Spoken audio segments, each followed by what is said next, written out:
Le Nouvel Esprit Public, Philippe Meyer, bonjour.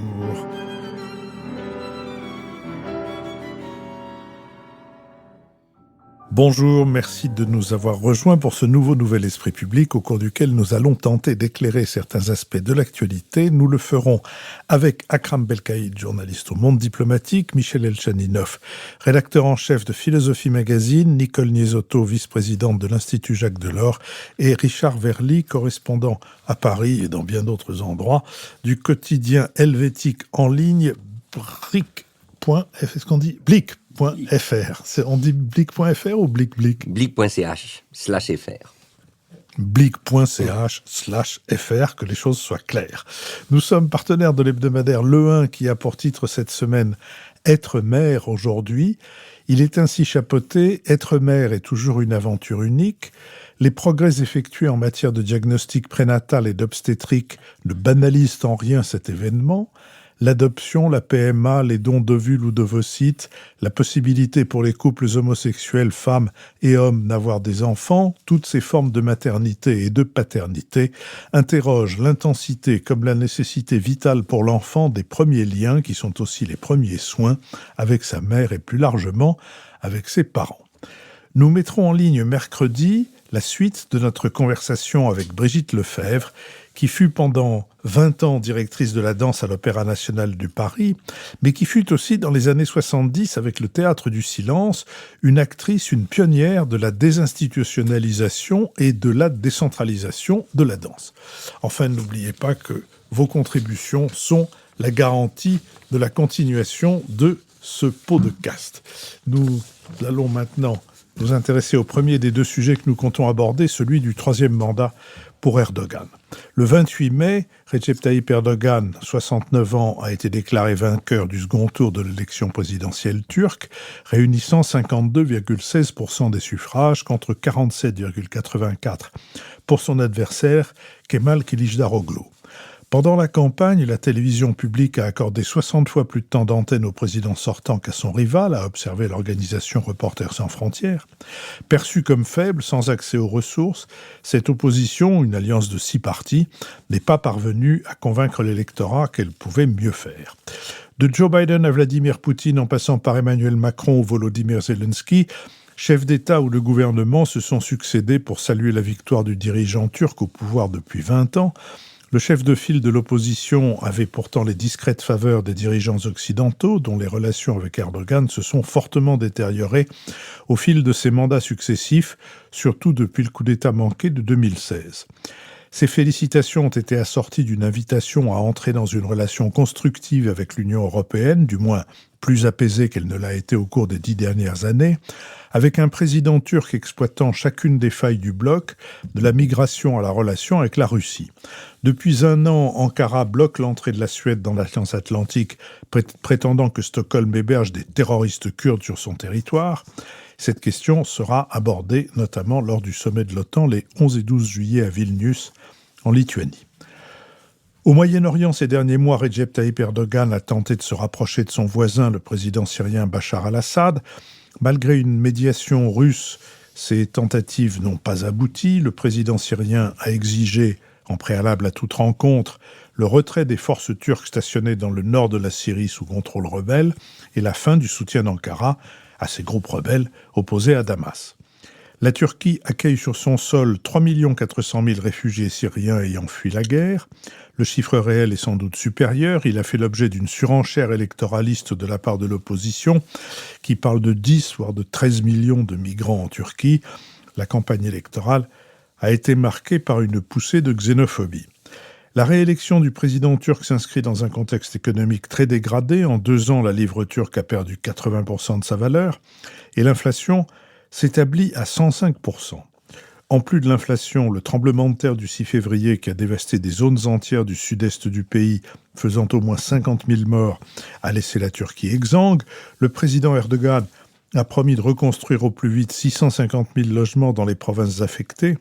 Il a jusqu'en 2028 pour édifier une deuxième république qu'il souhaite plus religieuse, plus autocratique, plus nationaliste, davantage tournée vers le Golfe, la Russie et la Chine que la première fondée il y a 100 ans, en octobre 1923, par Mustafa Kemal Atatürk sur les décombres de l'Empire ottoman. Sur cette question, Akram Belkaïd. Bien, je rebondirai immédiatement sur cette date. En octobre prochain, Tayyip Recep Erdogan va pouvoir réaliser son rêve, qui est d'être à la présidence de la Turquie au moment où ce pays va célébrer le centenaire de sa République. Ce sera pour lui une manière, d'une certaine manière, d'entrer dans l'histoire et d'essayer de s'introduire, je dirais, dans les habits du fondateur de la République, à savoir Atatürk. Et c'était un de ses objectifs en ce qui concerne sa réélection. Que dire de cette réélection ? D'abord, rappelons que malgré quelques incidents ici et là, quelques irrégularités, c'est une élection qui s'est obtenue par la voie des urnes. Et donc, ceux qui pensaient que Erdogan allait être battu, allait être balayé parce que la situation économique, vous l'avez dit, est mauvaise, parce que beaucoup de Turcs étaient en colère après les deux séismes meurtriers en raison notamment du manque de respect des normes sismiques de la part d'entrepreneurs locaux plus ou moins proches de l'AKP, le parti de M. Erdogan, eh bien tout cela n'a pas été vérifié. Certes, Erdogan, pour la première fois, a été obligé d'aller au second tour face à son adversaire, mais il n'en demeure pas moins qu'une majorité de Turcs le soutient. Et ça, c'est une des données qu'on a souvent tendance à oublier lorsqu'on fait l'analyse vue d'Occident de ce type de pays, de ces non-démocraties, de ces pays illibéraux tels qu'on les présente. C'est que souvent, il y a tout de même un socle populaire d'adhésion qui est assez important, et Erdogan a su mobiliser ses électeurs sur plusieurs thèmes. L'un d'entre eux étant effectivement les mauvaises relations qu'entretient la Turquie avec une partie de l'Ouest, notamment au sein de l'OTAN, mais aussi avec l'Union européenne. Rappelons qu'au moment où il est arrivé au pouvoir en 2002, Erdogan se présentait comme étant le représentant d'une force politique pro-européenne, qu'il avait entamé des négociations, qu'il voulait l'adhésion de son pays à l'Union européenne, qu'il voulait appliquer, en tout cas qu'il voulait que son pays rejoigne les fameux critères d'adhésion, que d'écart depuis, que d'éloignement réciproque depuis. L'autre raison, à mon sens, pour laquelle Erdogan a été réélu, c'est le calcul qu'ont fait beaucoup d'électeurs. Ça revenait beaucoup dans les revues de presse, les interviews des gens. C'est que en Turquie, on a la perception qu'on est dans un carrefour de multiples crises, qu'il y a la situation en Russie et en Ukraine qui inquiète beaucoup une partie, notamment des milieux d'affaires turcs, qu'il y a cette situation en Syrie qui n'en finit pas de causer des désagréments au sein même de la Turquie, parce qu'effectivement, la question des réfugiés pose des problèmes pour beaucoup de Turcs. Et donc, l'idée qu'on pourrait entrer dans une phase incertaine qui serait finalement une alternance de pouvoir, beaucoup de Turcs voyaient ça avec beaucoup d'inquiétude, énormément d'inquiétude. C'est pas tant la démocratie qui pose des problèmes, c'est vu comme étant un objectif louable à atteindre, mais c'est souvent la transition démocratique qui est vue comme un danger. Et beaucoup de Turcs ont préféré, ma foi, la stabilité, en se disant ne prenons pas un risque supplémentaire. Le monde autour de nous est déjà compliqué. Ils avaient la certitude qu'Erdogan, de toutes les façons, n'aurait pas accepté facilement sa défaite et que la Turquie aurait pu basculer dans une période d'instabilité, d'affrontement intérieur, dont une partie de la population ne veut pas parce que son quotidien est déjà compliqué comme ça. Michel Elchenila. Alors, la question principale, c'est de savoir ce qui va se passer pendant ces 5 ans. Alors évidemment, on ne le sait pas, mais il y a plusieurs hypothèses. La première, c'est celle d'une longue, pénible fin de règne, après ces élections qui ont quand même été difficiles pour Erdogan, un deuxième tour, 52% de voix, ou alors une sorte de nouvelle phase de ce qu'on pourrait appeler peut-être l'erdoganisme agressif, c'est-à-dire un renouveau idéologique. Alors, entre ces deux options, beaucoup d'éléments plaident pour la première. Il est évident qu'Erdogan, qui a 69 ans, subit une usure du pouvoir. Il a eu des malaises pendant la campagne électorale. Il s'est endormi. Sa victoire n'est pas totalement éclatante. Et la majorité dont vous parliez il y a un instant, Akram, a voté pour lui comme pour une sorte de père fantasmé, comme le dit bien Hamid Bozarslan dans un article, cette espèce de père qui à la fois protège et effraie, et beaucoup, la majorité sans doute, a voté aussi pour lui, presque par fidélité à une époque où on a vu cette émergence de la classe moyenne turque dans les années 2000.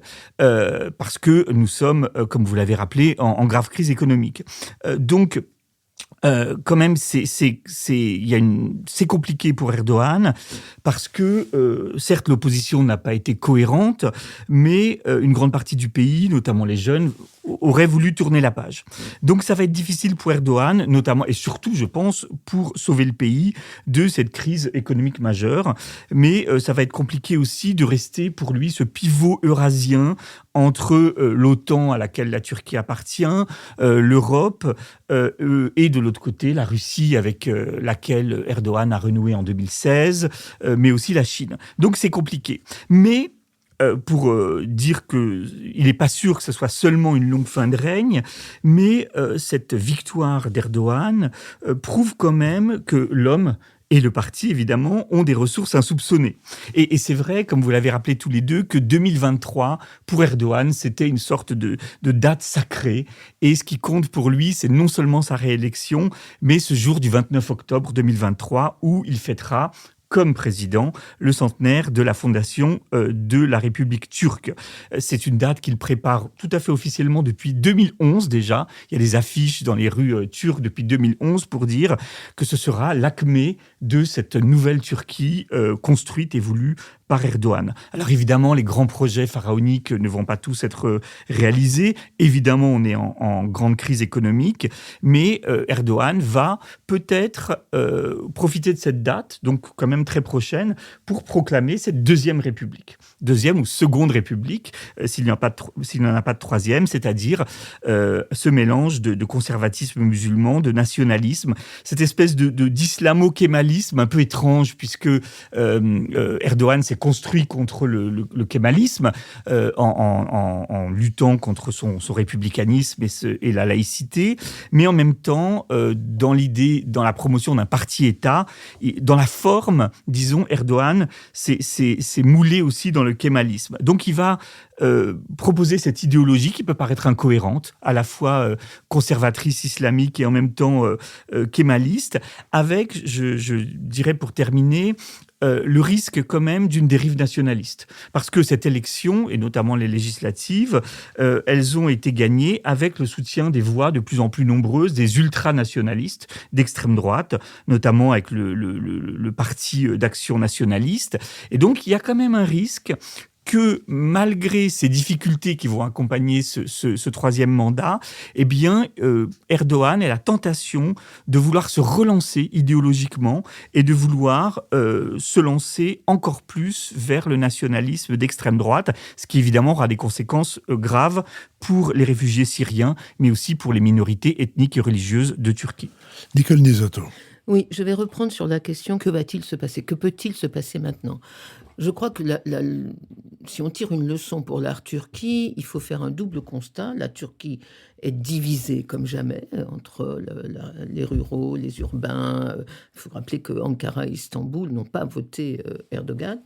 Le pays est appauvri comme jamais. Vous avez donné les chiffres, Philippe. Et donc, je crois que la seule option pour Erdogan en politique intérieure, c'est la radicalisation nationaliste. L'idée qu'on pourrait avoir, maintenant qu'il a son 4e mandat, qu'il a 20 ans de règne, qu'on pourrait avoir une espèce de libéralisation, d'un retour à quelque chose de plus acceptable, en particulier par les Européens, me paraît totalement illusoire. Il y a trop de divisions internes et d'appauvrissement interne des classes moyennes, et je pense qu'on aura au contraire un raidissement autoritaire. Et la deuxième conséquence, c'est que le Erdogan, à mon sens, va mixer sur un activisme géopolitique encore plus fort que ça n'était le cas avant, parce que c'est là-dessus qu'il a gagné cette idée d'un nationalisme islamisme qui redonne au peuple sa fierté, qui remet la Turquie au centre du jeu international, non seulement sur l'Ukraine, c'est quand même extraordinaire. La Turquie et la Chine aujourd'hui sont les deux grandes puissances du monde pour régler la guerre en Ukraine, mais également sur le Moyen-Orient. Donc donc je pense qu'on va avoir un activisme géopolitique d'Erdogan encore plus affirmé. Et donc la question qui se pose, c'est quelle peut être la réaction de l'Union européenne et de l'OTAN. Alors pour l'OTAN, c'est un peu plus facile, je crois, parce que, alors évidemment, pour l'OTAN, la Turquie est un partenaire extrêmement difficile. Mais ce n'est pas nouveau. Il faut se souvenir qu'en 2003, lors de l'attaque américaine sur l'Irak, les Turcs avaient refusé le survol du territoire turc par l'aviation américaine. Donc ce n'est pas nouveau. Mais là, c'est vrai qu'ils ont 2 points de contentieux importants avec les Américains. Ils ont acheté des batteries de missiles sol-air russes, S-400, parce que, donc ce qui est quand même incroyable pour moi dans une alliance militaire, c'est-à-dire leur système de défense antimissile est fourni par l'ennemi.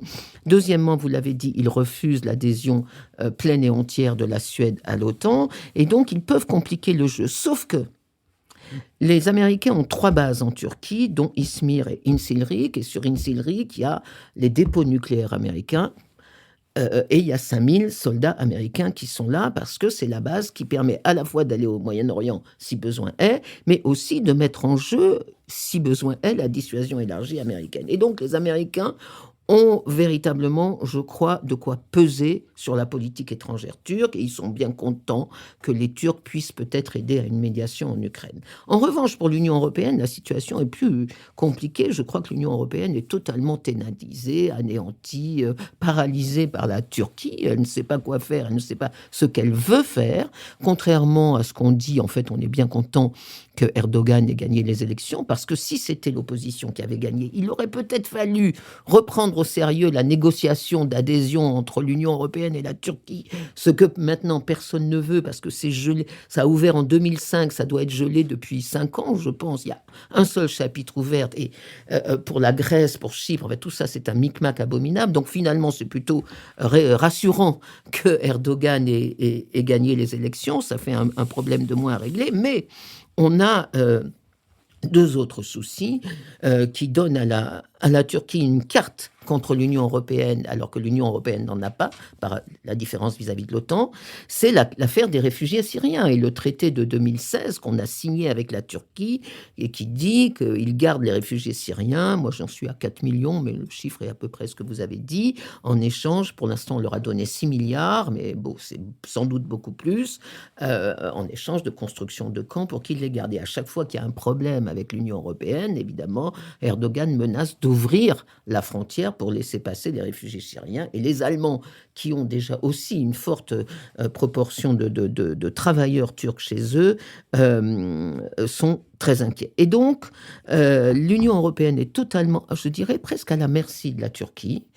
Et la seule chose et d'ailleurs, il n'y a aucune réflexion, aucune stratégie alternative. Je me souviens, quand on a commencé les négociations d'adhésion, on avait quand même réfléchi au sein de l'Union à des stratégies alternatives, le partenariat global, l'idée de quelque chose de différent pour la Turquie et pour la Russie à l'époque. Là, on a un vide de pensée absolue, et le seul espoir pour moi en tout cas, c'est que cette fameuse coopération politique européenne, ce forum à 47, qui a déjà permis informellement une rencontre entre les Arméniens et les Azéris, puisse permettre peut-être une rencontre, quelque chose entre la Turquie et la Grèce notamment, parce que je termine là-dessus, c'est un des sujets explosifs pour l'avenir. Richard Verly. Justement, je vais rebondir sur ce que disait Nicole par je pense surtout une coïncidence de calendrier, mais c'est tout de même très révélateur. Erdogan réélu n'était pas au sommet de la communauté politique européenne qui vient de se tenir le 1er juin à Chisinau en Moldavie. Alors ce n'est pas à proprement parler vexatoire, on peut comprendre que les circonstances, sa réélection récente faisaient qu'il était occupé à autre chose, mais tout de même, il aurait pu faire le geste d'y aller. Et le geste d'y aller aurait été perçu comme un moment de réengagement de la communauté politique internationale, notamment sur le front européen. Après sa réélection, il ne l'a pas fait, donc tout de même là, on a un point d'interrogation. Deuxième chose, extraordinaire circonstance historique tout de même, de voir que les élections grecques et turques étaient entrelacées. C'est-à-dire premier tour de l'élection présidentielle turque avec les législatives, ensuite première élection grecque. Ensuite, second tour qui vient de se tenir de l'élection présidentielle turque et nouvelle élection grecque le 25 juin, puisque dans le système hellénique un peu compliqué, si vous n'obtenez pas une majorité parlementaire immédiate au premier scrutin, vous en organisez un second et ça aura lieu le 25 juin. Et ça, je trouve que c'est très intéressant parce que là aussi, il y aura très vite un moment de vérité. Est-ce qu'Erdogan va essayer d'une manière ou d'une autre de faire jouer son influence au moment où les Grecs se rendent à nouveau aux urnes ou pas, sachant que le favori grec pour l'emporter très clairement, c'est le Premier ministre sortant Mitsotakis, conservateur. Ensuite, un élément sur la posture aujourd'hui d'Erdogan. Il y a une chose incontestable, et Akram l'a rappelé, c'est que le second tour, qui n'était pas attendu et qui a pu être interprété comme une défaite, en réalité le renforce. Parce que maintenant, face à tous ces détracteurs démocratiques, il peut dire qu'il a eu une élection à 2 tours, que l'opposition a pu s'exprimer, et donc il est renforcé dans sa posture, je dirais, d'apparence démocratique. Et ça, c'est important parce que c'est un élément du discours qu'il va désormais maîtriser et qu'on ne pourra plus lui reprocher. On a peu parlé de l'opposition et du candidat Kılıçdaroğlu qui lui était opposé. Il faut quand même voir que le résultat d'Erdogan est sans doute aussi en partie lié à la personnalité de son opposant. Un opposant qui avait réussi l'extrême prouesse d'unifier l'opposition derrière lui, mais qui n'était pas considéré à la fois en raison de son âge, de ses compétences propres, comme un candidat d'avenir. Il était perçu comme le candidat anti-Erdogan, et ça a d'ailleurs plutôt bien marché, mais on ne lui donnait pas, on ne le voyait pas comme un leader capable d'une alternative en Turquie. Ce qui pose une question, c'est est-ce que si demain l'opposition parvenait à faire émerger un leader crédible, notamment venant de ces grandes villes, et on pense au maire d'Istanbul, est-ce qu'à ce moment-là, la posture d'Erdogan ne deviendra pas plus compliquée? Et enfin, je voudrais dire un mot sur l'Ukraine. Moi, ce qui me frappe, c'est que là, véritablement, Erdogan aujourd'hui est maître du jeu, en tout cas maître de son jeu, c'est-à-dire le jeu qui concerne la question du Bosphore et la question, au fond, de tous les débouchés commerciaux de l'Ukraine. Là, la Turquie est absolument incontournable. Deuxièmement, il est aussi maître du jeu diplomatique parce que s'il y a une initiative de paix quelconque, il faudra qu'elle associe la Turquie, voire peut-être que la Turquie pourrait en être le meneur, ou en tout cas l'hôte. Ça, bien évidemment, ça le place dans une posture très importante, surtout à la veille de la date qu'on vient d'évoquer, c'est-à-dire celle de 2023. Et enfin, par rapport à l'OTAN, alors j'ai bien compris, Nicole est convaincue à juste titre que les États-Unis gardent un levier très solide sur Erdogan, sauf que quand même, notons que à un moment donné, si le nationalisme turc, comme on l'a dit ici, devient l'instrument de ce troisième mandat, il risque d'y avoir peut-être une collision avec les États-Unis. Et je crois qu'on ne peut pas exclure qu'à un moment donné, les États-Unis pourraient se trouver devant un problème Erdogan qu'ils n'auraient pas les moyens de gérer, mais on n'en est pas là. Akram Belkaïd. Oui, je rebondis immédiatement sur cette question-là. Rappelons que l'anti-américanisme est très, très, très répandu en Turquie. C'est-à-dire que vous le retrouvez à tous les niveaux de la société et partout, quelle que soit la couleur politique, y compris dans les villes comme Istanbul ou Ankara, où une grande partie de la jeunesse est très opposée aux États-Unis. Dans les années 2000, un roman local, Metal Firna, avait été un best-seller et il mettait en scène un affrontement guerrier, militaire entre les États-Unis et la Turquie. Tout ça pour dire aussi que le nationalisme, c'est tout de même peut-être le plus petit dénominateur commun dans la société turque. C'est-à-dire que même le candidat d'opposition, dont on a dit beaucoup de bien, n'est pas exempt de cette position nationaliste turque revendiquant une place pour son pays. Et je crois que par rapport à l'Union européenne, justement, et aux États-Unis, il y a cette difficulté ces dernières années, on y arrive petit à petit, mais l'idée qu'on ne sait pas encore, on n'a pas encore accepté l'idée de reconnaître à la Turquie son statut de puissance en quête d'affirmation, en tout cas en quête de reconnaissance. À chaque fois, lorsqu'on décrypte un peu les discours politiques, les analyses, c'est qu'on a un peu l'impression que beaucoup de gens se demandent mais que vient faire la Turquie dedans, pourquoi se mêle-t-elle de ceci, pourquoi se mêle-t-elle de cela? Or, nous sommes au XXe siècle, au XXIe siècle, nous avons des recompositions d'alliances, nous avons des affirmations, et la Turquie, aujourd'hui, depuis maintenant plus d'une dizaine d'années, plus d'une décennie, est une puissance qui veut qu'on reconnaisse qu'elle compte. Elle veut qu'on reconnaisse qu'elle compte sur le terrain syrien, elle est présente en Libye, elle est de plus en plus présente en Afrique, avec un soft power, notamment en termes d'action culturelle. C'est quand même tout de même important de signaler, par exemple, qu'au Cameroun, aujourd'hui, vous avez des instituts culturels turcs qui incitent les jeunes Camerounais à venir apprendre la langue turque, à aller faire des stages, à avoir des bourses en Turquie, etc. Et tout. Donc, il y a aussi cette question du rapport à la Turquie qui n'est plus cet homme malade qu'on a pu railler au XIXe siècle. Michel Elchaninov. Oui, j'aimerais ajouter que pour se rassurer souvent à l'orée de ce nouveau mandat, on loue le pragmatisme d'Erdogan, c'est-à-dire cette capacité à négocier dans l'intérêt de la Turquie, avec évidemment l'OTAN à laquelle la Turquie appartient, avec l'UE, à se rapprocher de la Russie quand il faut, parce que les pays sont très liés commercialement.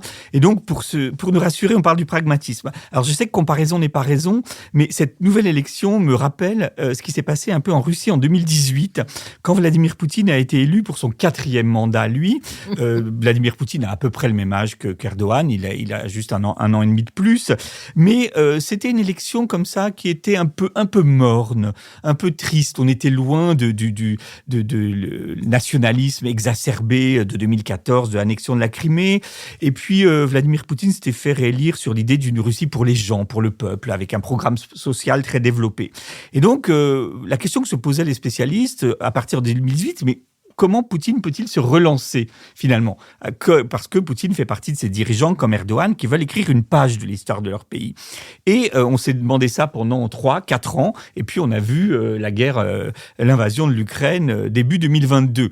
Et donc, évidemment, Erdogan ne va sans doute pas lancer une guerre, mais ce qui est intéressant dans cette comparaison, c'est de voir que un régime autoritaire, dans une société où on encourage un discours de revanche contre l'Occident, où on encourage un conservatisme des valeurs, avec des éléments populistes, eh bien, il y a un dirigeant qui commence un nouveau mandat apparemment dans une position un peu fragile, mais je crois qu'il faut craindre effectivement cette radicalisation nationaliste en Turquie dans les années qui viennent. Nicole Nisotto. Oui, très rapidement sur ce point, je trouve la comparaison avec la Russie de 2018 très pertinente. La Turquie est un pays qui veut effectivement être reconnu comme une grande puissance régionale, pas encore comme une grande puissance mondiale.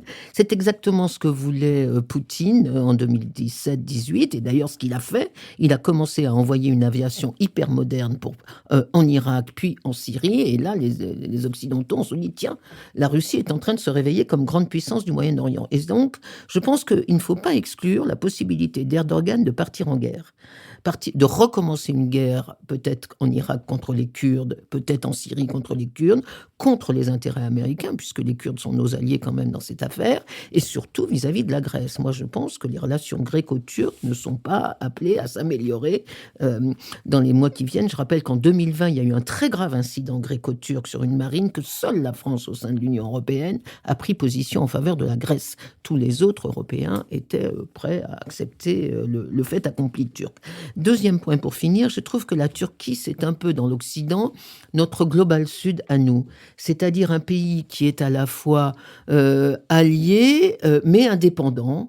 Un pays qui est un peu le nouveau non-aligné de la modernité mondialisée. Il se conduit exactement comme les grands pays du Sud, c'est-à-dire les intérêts nationaux d'abord, et puis si ça nous plaît d'être à l'OTAN, ben on y va, si c'est plus avec la Russie, on y va. Et il y a cette espèce de pragmatisme idéologique, c'est une contradiction dans les termes, mais je crois que ça définit très bien la politique de la Turquie, qui est vraiment, je trouve, le microcosme du Global Sud à l'intérieur de l'Occident, et on a tout intérêt, vraiment, je répète, pour l'Union européenne, de penser vraiment une relation bilatérale Union-Turquie différente de l'élargissement.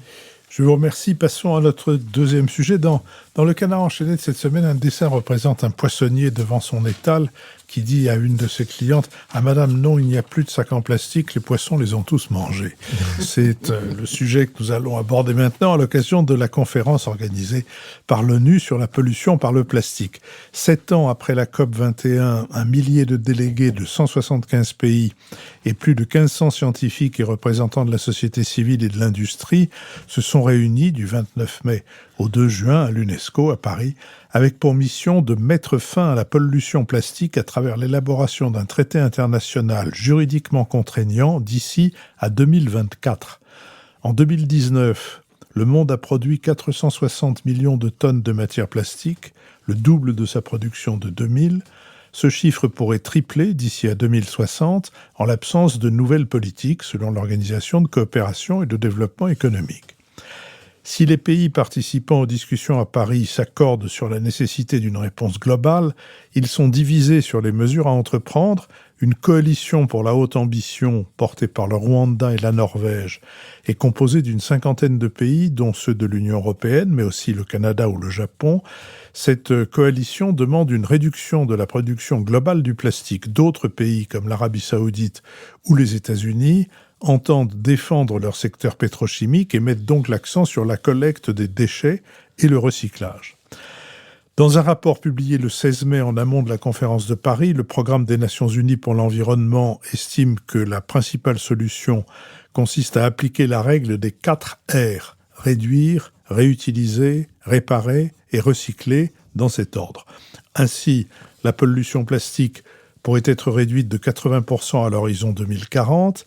Très persistants dans l'environnement, les polymères se dégradent en micro- et nanoparticules qui polluent l'air, le sol et l'eau jusqu'au sommet de l'Everest, et ils intègrent la chaîne alimentaire. Le plastique pose aussi problème pour son rôle dans le réchauffement climatique.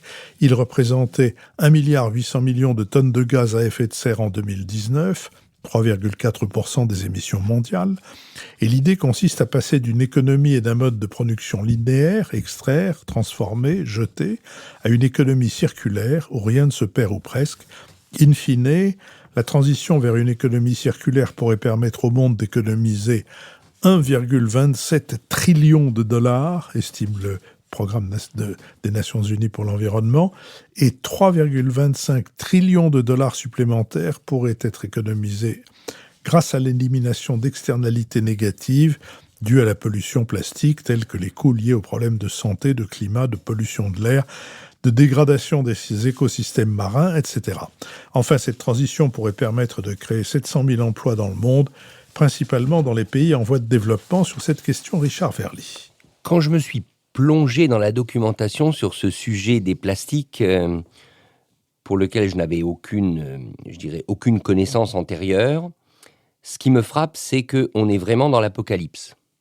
C'est-à-dire par tous les biais que vous avez cités, Philippe, c'est-à-dire à la fois la pollution de l'air, la pollution de l'eau, la pollution de la nourriture, on est véritablement face à quelque chose d'assez, il faut bien le dire, démoniaque, diabolique, parce que même si on arrive à éviter le triplement de la production de plastique d'ici 2060, ce qui est le risque qu'on encourt aujourd'hui, même si on arrive à éviter ça, on voit mal comment on pourra déjà régler le problème existant des plastiques, sans parler de ces îles plastiques dans l'océan Pacifique dont on a tous vu des images. Si on se promène un peu en Europe, et moi j'étais récemment dans les Balkans, le spectacle de tous ces sacs plastiques accrochés au barbelé que vous voyez partout, littéralement qui vous enserrent, donne une idée du phénomène. Alors comment on fait quand on est confronté à un tel cataclysme, d'autant que ce cataclysme, il résulte de quelque chose qui, rappelons-le, est quand même très commode, très facile, très utile dans nos vies quotidiennes. Je ne sais pas pour vous, mais il arrive, moi, assez souvent que je peste contre le fait de ne pas avoir de sac plastique. Quand je fais mes courses, c'est quand même un peu plus solide que les sacs en papier, etc. Et je ne dois pas être le seul à me poser cette question. Alors, moi, il y a 3 choses qui me frappent dans cette conférence internationale qui s'est terminée donc le 2 juin à l'UNESCO et qui sera suivie évidemment d'une autre. Première chose, je n'ai pas vu mise en avant la présence des industriels. C'est-à-dire ce sont les gouvernements, ce sont les États qui se retrouvent pour réguler. Ce qui est évidemment très important, mais on est quand même en attente d'une conférence qui serait contraignante à laquelle adhéreraient les industriels. Je vais citer quand même les plus gros fabricants de plastique dans l'ordre. Le premier de très très loin est ExxonMobil, le groupe pétrolier américain. Vous avez ensuite BASF, qui je pense est allemand. Vous avez ENI, qui est italien. Voilà les 3 premiers producteurs de plastique mondiaux. Donc, première question que je pose, c'est comment faire pour amener les industriels à ce type de conférence et les amener à accepter, mettre en place des objectifs contraignants. Deuxièmement, on est quand même aussi, nous parlions tout à l'heure à propos de la Turquie, du Sud global.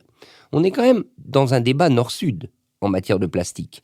Parce que dans les pays en voie de développement, dans les pays émergents, le plastique, non seulement il est considéré comme très utile, il est relativement pas cher, il permet d'avoir accès à un certain nombre de biens matériels, mais en plus, il est perçu encore comme, au fond, un signe de progrès, qu'on le veuille ou non.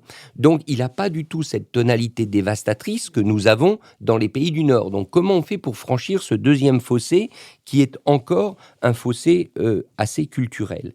Et enfin, troisième chose auquel je pense qu'il faut veiller, c'est que à partir du moment où on négocie sur la limitation du plastique, encore faut-il qu'on règle une question essentielle, c'est-à-dire tout ce qui autour de nous entoure est en plastique, comment on va le changer?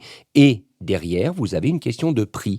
Et il se trouve que cette semaine, vous n'êtes pas sans savoir que cette conférence a coïncidé avec le rapport de l'économiste Jean Pisani-Ferry sur le coût de la transition écologique, qui est un coût faramineux. Disons le mot, la transition écologique va coûter très cher, tant en termes de budget pour les États, il va falloir allouer des dizaines de milliards, mais qu'en termes d'emplois, parce qu'un certain nombre d'emplois seront détruits et détruits massivement. Donc voilà, on est véritablement face à un cataclysme, et j'avoue Philippe que si vous vouliez ne pas me donner le moral pour les jours à venir, vous n'aviez qu'une chose à faire, me demander de travailler sur cette question de l'élimination des plastiques. Ne me remerciez pas, vous pouvez vous mettre la tête dans un sac en plastique. Nicole Nesotto. Oui, c'est une catastrophe, c'est même un cataclysme annoncé, mais quand même, il y a une bonne nouvelle. Parmi toutes ces catastrophes annoncées sur les questions d'environnement, que ce soit la biodiversité, les océans, le climat, etc., il y a une bonne nouvelle, me semble-t-il, qui est le renouveau, en termes qualitatifs et en termes de méthode, du multilatéralisme. Pour la première fois on est dans une période où, après les échecs du multilatéralisme traditionnel, l'ONU, le FMI, la Banque mondiale, on a une créativité au sein des Nations Unies pour gérer des problèmes globaux de façon inclusive avec non seulement tous les États, mais tous les acteurs impliqués, les sociétés civiles, les ONG, les industriels, j'y reviendrai, Richard. On a un renouveau de la prise de conscience de l'humanité, qu'il faut un engagement collectif de l'humanité sur ce qu'on appelle les enjeux globaux. Et ça, je trouve que c'est une très bonne nouvelle. Et si on regarde ce qui s'est passé récemment, donc là, il y a quelques mois, le 6 mars 23, on a signé un traité international de protection de la haute mer. Un traité contraignant, il n'y avait rien sur la haute mer, c'est-à-dire les eaux internationales. Et c'est un traité qui va défendre la diversité biologique marine dans la haute mer. C'est un traité des Nations Unies. Quelques mois avant, l'année dernière, en juillet 22, on a eu la conférence des Nations Unies sur les océans, qui sera suivie d'ailleurs par une prochaine conférence sur les océans en France, à Nice, en 2024 ou 25, je ne sais plus, mais à Nice. Et on a eu bien sûr la COP21 sur le climat.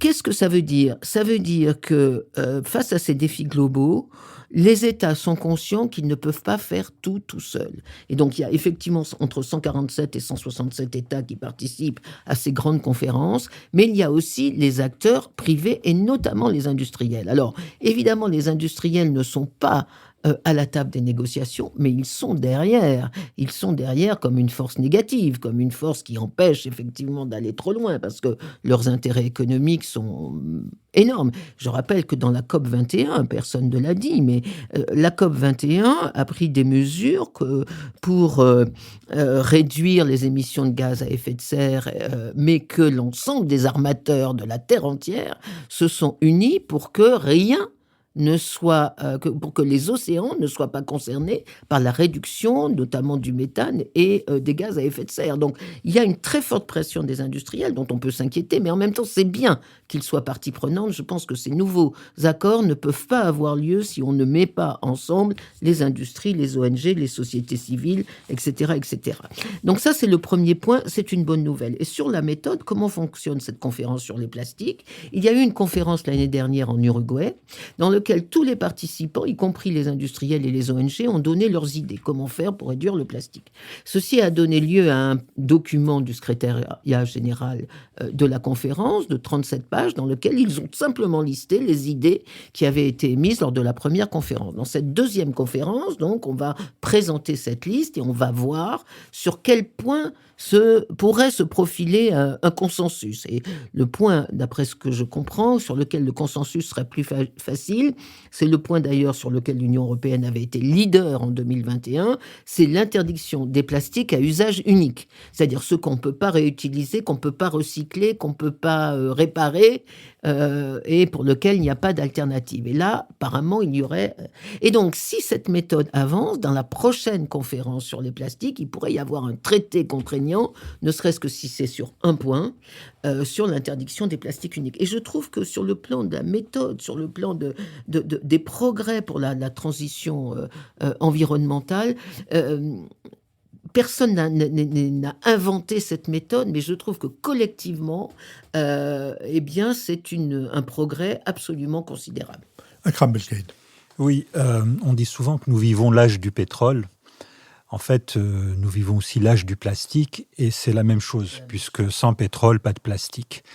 Et c'est l'une des données du problème. C'est-à-dire que vous avez une industrie pétrolière qui est confrontée depuis une dizaine d'années à, je dirais, des chocs venant des marchés, puisqu'on s'interroge sur la capacité de ces grandes compagnies pétrolières à continuer à trouver de nouveaux gisements, à continuer à développer leurs activités, notamment parce qu'il y a une mobilisation planétaire contre le réchauffement climatique qui prône la transition énergétique et qui donc ça pose un problème existentiel pour ces compagnies pétrolières, lesquelles ont trouvé un moyen de diversifier leurs revenus, puisque vous avez des processus d'intégration verticale qui passent par à la fois l'extraction, la commercialisation des hydrocarbures, mais aussi par le développement des ressources pétrochimiques. L'un des grands symboles de tout cela, c'est l'Aramco. C'est la compagnie pétrolière saoudienne, un État dans l'État, et ce n'est pas un hasard si aujourd'hui l'Arabie saoudite fait partie de ces pays qui freinent des quatre fers contre un accord concernant le plastique. Donc il y a un vrai enjeu économique qui parfois nous échappe et qu'il faut donc rappeler. C'est une question, je dirais, donc pour dire les choses de manière triviale, de business aussi. L'autre point qui est à mon sens important, et c'est pour ça que le plastique est un cas emblématique, c'est un cas d'école, une étude de cas, c'est que c'est les solutions. C'est-à-dire que il y a plusieurs manières d'aborder la question, et je suis assez d'accord avec Richard pour dire que nous sommes vraiment dans une situation très, très, très compliquée. Interdire le plastique. Alors, à ça, les industriels répondent « mais non, il faut trouver plusieurs solutions » et on nous met en avant, effectivement, l'idée d'interdire le plastique à usage unique et donc de favoriser la question du recyclage. Or, il faut vraiment regarder cette question du recyclage, quel que soit d'ailleurs le produit. Ça vaut pour le papier, ça vaut pour l'eau, ça vaut... Le recyclage est une espèce d'épouvantail, ou en tout cas de solution miracle qu'on met en avant, et on ne dit pas suffisamment que d'abord, du recyclage, il n'y en a pas beaucoup, que le recyclage, ça coûte cher, que le recyclage, paradoxalement, ça pollue, notamment en ressources, ça a besoin de beaucoup d'énergie, ça a besoin aussi de beaucoup d'eau parfois, et que ce n'est pas, en tous les cas, jusqu'à présent, ce n'est pas satisfaisant comme solution. Et donc, lorsque les industriels mettent en avant le recyclage, c'est aussi une certaine manière, je dirais, de culpabiliser les utilisateurs que nous sommes. C'est-à-dire que c'est comme pour l'eau. On nous enjoint de faire des efforts, on nous enjoint de recycler, de faire attention à la consommation, alors qu'en réalité, les grands enjeux sont ailleurs en termes de consommation. Bien entendu, le consommateur, Richard, quand vous faites vos courses, vous avez besoin d'un sac en plastique, mais le plastique, c'est présent partout. Ce n'est pas simplement dans la grande consommation, c'est présent dans l'industrie, les emballages, etc. et tout. Et donc, en fait, le vrai problème, c'est le problème de l'utilisation du plastique par l'industrie et non pas par les particuliers. On peut continuer à essayer de trier. Entre parenthèses, dans beaucoup de pays, y compris la France, on sait qu'une partie de ce qui est soi-disant recyclé par le consommateur finit de la même manière que les produits non recyclables, c'est-à-dire à l'incinérateur ou dans les décharges. Et donc, il faut interroger, il faut avoir, à mon avis, le courage politique d'interroger la question de la réalité du recyclage et de ce que ça représente. Michel Elcheninoff. Alors, effectivement, le plastique, c'est une question économique, politique très importante. Et c'est sans doute pas aux consommateurs de tout faire. Mais je crois que c'est aussi, d'abord, peut-être une question de perception, d'usage, d'imaginaire. Comment imaginer un monde sans plastique, alors que nous vivons tous dans un monde en plastique ? Quand j'étais enfant, alors que mes aînés jouaient sans doute aux soldats de plomb et aux mécanos, je jouais au Playmobil et au Lego. J'ai toujours, dans ma vie, baigné dans le plastique. Et le plastique, c'est aussi c'est l'atmosphère de au moins de ces 60 dernières années. C'est une esthétique, c'est une ambiance. Alors c'est peut-être aujourd'hui, ça nous apparaît comme diabolique et monstrueux et cataclysmique, mais il y a encore quelques décennies, c'était angélique, c'était merveilleux. Je me souviens de ce texte de Roland Barthes dans les mythologies, en 1957, un texte sur le plastique. Il explique que le plastique, c'est plus qu'une substance parce que c'est l'idée même de sa transformation. Avec le plastique, on peut faire à la fois des seaux et des bijoux avec la même matière. C'est l'idée d'une métamorphose perpétuelle. Il parle de miracle. Il dit que le plastique est un miracle. C'est une matière fluide. Et d'ailleurs, le plastique, c'est coloré, c'est joyeux, c'est léger, c'est fantaisiste, c'est polyvalent, c'est partout. Et finalement, c'est le bonheur. Et dans les années 70, le plastique, c'était le bonheur.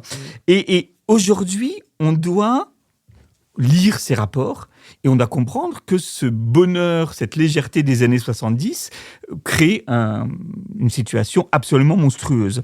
Alors, ça va être très difficile de revenir en arrière, à la fois pour les industriels et les consommateurs. Et je donnerai très rapidement 3 raisons qui sont des raisons d'ordre des représentations.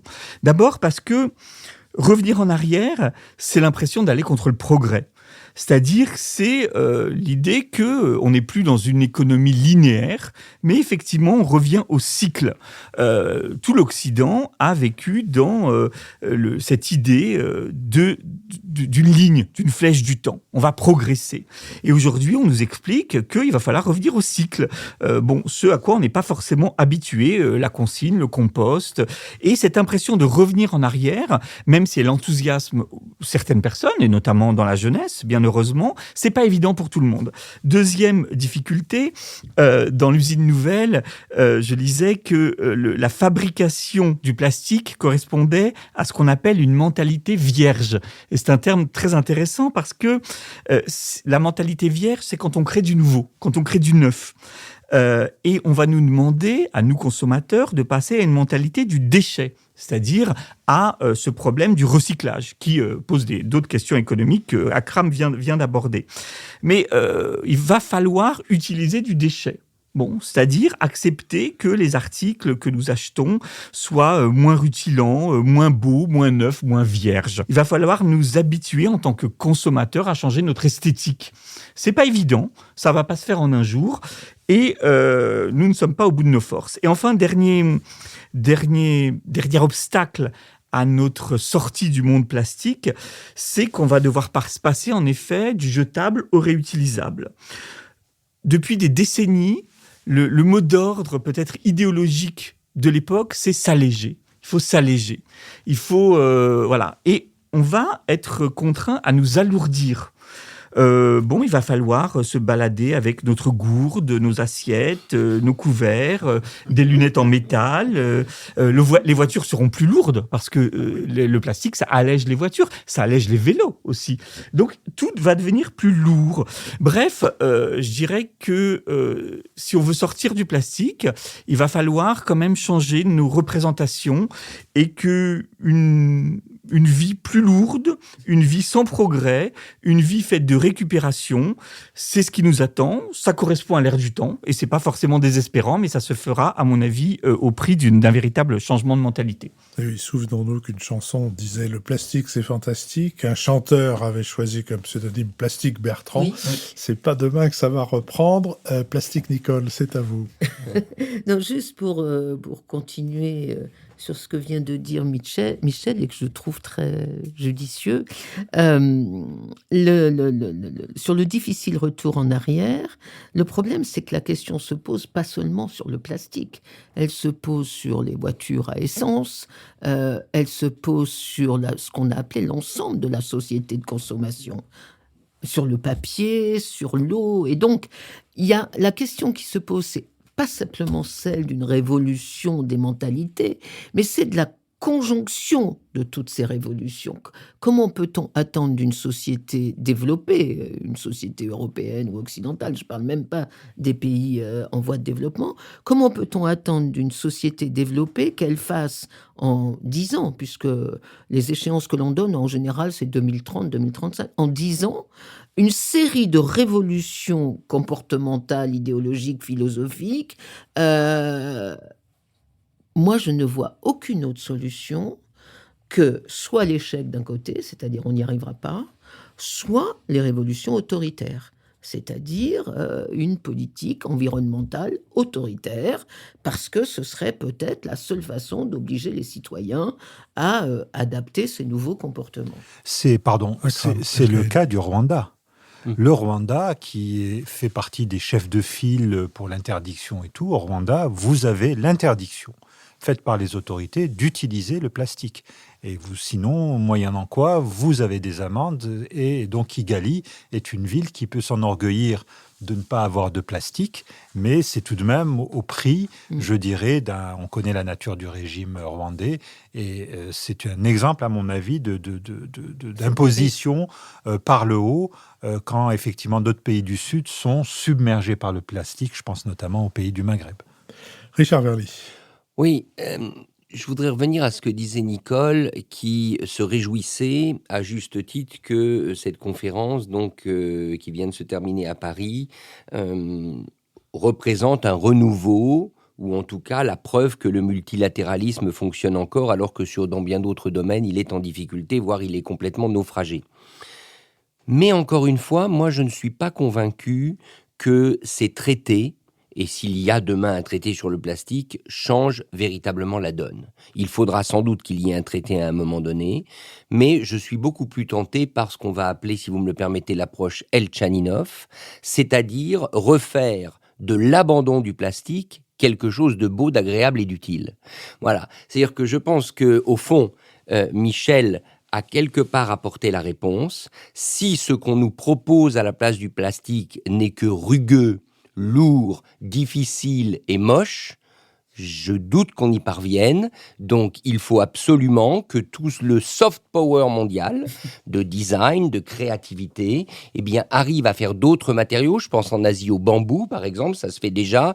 Des matériaux qui sont peut-être moins lourds que le bois ou que l'acier, l'acier en tout cas qui pollue également. Bref, il y a une créativité à inventer pour que l'abandon du plastique devienne non seulement une obligation, mais devienne aussi quelque chose qu'on perçoive comme positif. Donc bravo Michel pour avoir imaginé le multilatéralisme de demain, c'est-à-dire celui de la créativité et du plaisir. Akram Belkaïd. Oui, rapidement, je suis peut-être un peu plus âgé que Michel, mais je voudrais dire que j'ai connu une époque où nous n'avions pas de bouteilles en plastique.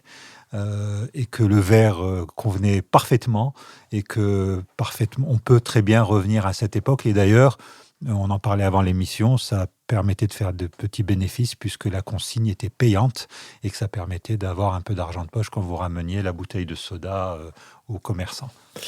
Moi, je suis peut-être plus vieux que tout le monde, mais j'ai connu la période où le plastique et la voiture étaient des motifs de joie, de satisfaction, de découverte. Et eh bien, c'est derrière nous. Mais mais où sont les neiges d'antan? Nous avons maintenant atteint la dernière séquence de notre émission, celle des brèves. Je l'inaugurerai en rappelant que quand on veut mesurer la relation entre deux phénomènes, on établit un taux de corrélation que si le taux est de 1, la corrélation est maximale. Si le taux est de 0, la corrélation est inexistante. Le regretté Raymond Boudon, dans son cours sur les statistiques appliquées aux sciences sociales, nous indiquait que le taux de corrélation entre le passage des cigognes au sud de l'Alsace et la naissance des bébés était de 0,7, c'est-à-dire un des taux de corrélation les plus élevés qu'on puisse imaginer. Il nous rappelait à cette occasion que la corrélation et la causalité sont deux choses différentes. Il y a quelque temps, le directeur du quotidien Les Échos, propriété de M. Bernard Arnault, a été licencié. Son journal venait de publier un article sur des suspicions de l'administration à l'égard de l'une des affaires de M. Arnault et également de publier un compte-rendu d'un livre fort critique de M. Bolloré qui passe pour M. Bernard Arnault. Je ne voudrais établir aucun autre lien que le lien de corrélation entre ces deux phénomènes, mais il se trouve qu'à la suite de ces deux phénomènes, et puisqu'il faut nommer un nouveau directeur, le protocole signé par M. Arnault quand il a racheté Les Échos suppose que la rédaction ait un droit de veto. Il se trouve aussi que M. Arnault semble avoir trouvé un moyen de contourner ou de nier, de faire en sorte que ce protocole ne soit pas respecté.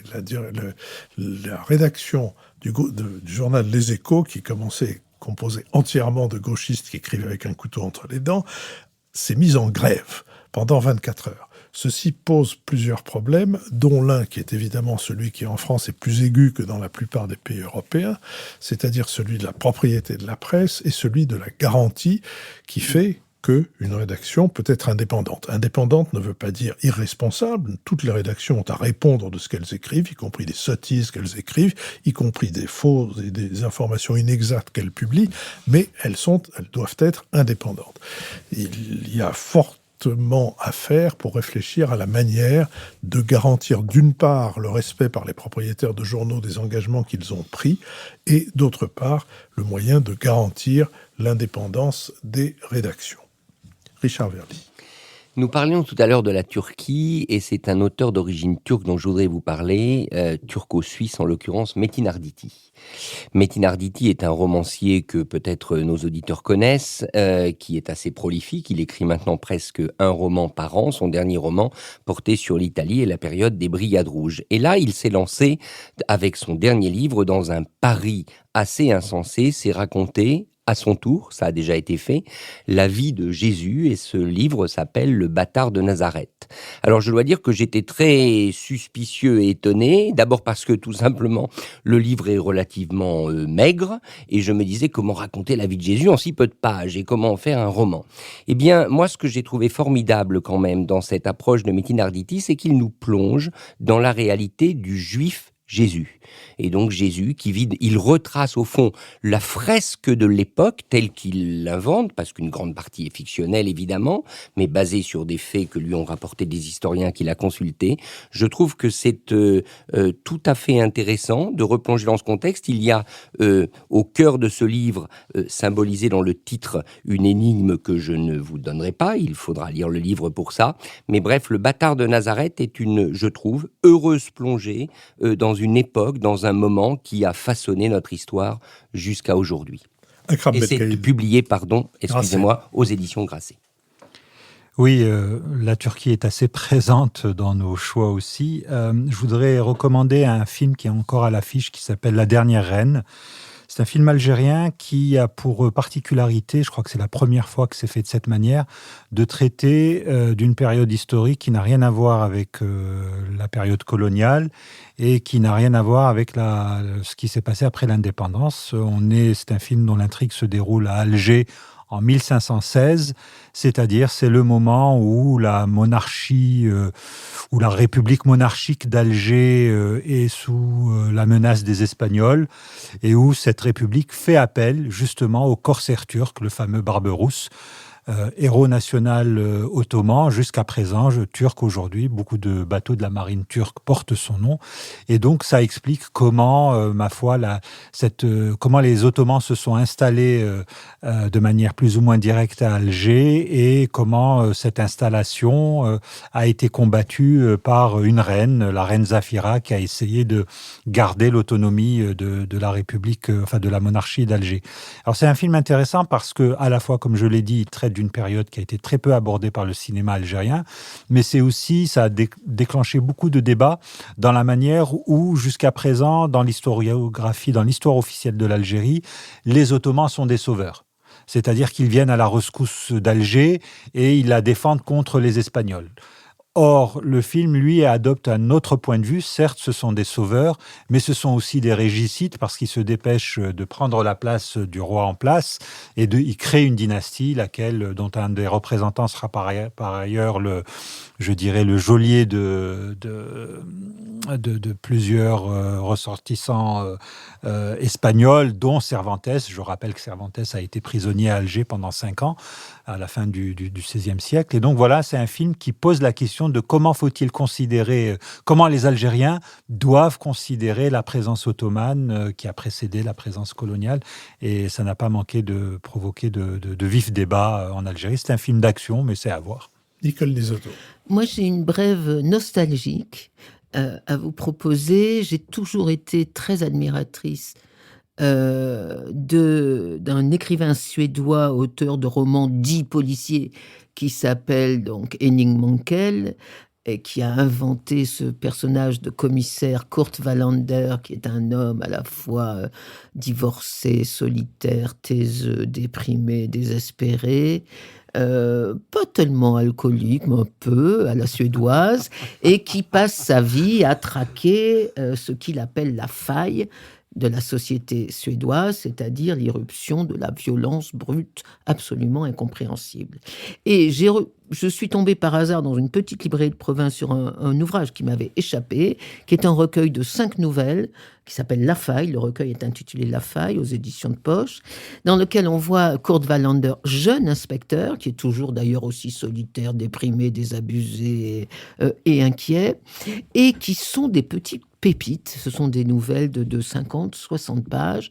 Et pour moi, Henning Mankell est sur la société suédoise, c'est-à-dire sur la crise de la démocratie suédoise, exactement l'équivalent de ce que John le Carré a été sur l'analyse de la chute, de la faille de l'Empire britannique, c'est-à-dire des auteurs qui, à travers des policiers ou des romans d'espionnage, vous font sentir comment une société millénaire, comment une société perd petit à petit ses repères. Et pour Henning Mankell, je trouve que c'est un écrivain absolument phénoménal. Michel Elcheninoff. Je vous recommande une exposition à Paris au musée Jacques Marandré jusqu'au 17 juillet, l'exposition consacrée au peintre vénitien de la Renaissance Giovanni Bellini.